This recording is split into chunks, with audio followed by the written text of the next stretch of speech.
मित्रांनो, नवीन नवीन ड्रायव्हरचा मेन हा प्रॉब्लेम असतो की गाडी लेफ्ट साईडला किती आहे, राईट साईडला किती आहे आणि समोरचा एखादा गाडीवाला आला तर गाडी निघेल की नाही.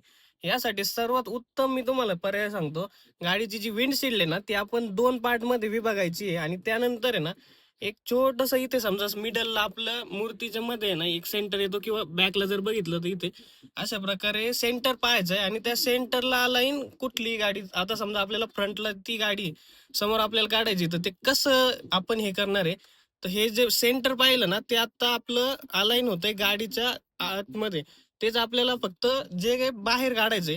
इथे जर बघितलं आता आपण सेंटर कुठे येतोय गाडीच्या, इथे जर पाहिलं तर गाडीच्या एकदम साईडला येतोय आणि सरळ सरळ आपण गाडी काढली, इथे जर पाहिलं ना तर गाडी आपली आरामात निघून जाईल. एकदम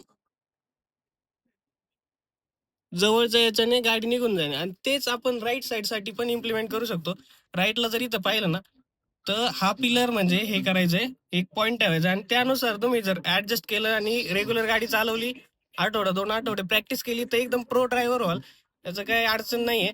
आणि असंच इन्फॉर्मेटिव्ह पेजसाठी, हे इन्फॉर्मेशनसाठी तुम्ही आपल्या ऑटोग्यान मराठी पेजला फॉलो करू शकता. धन्यवाद.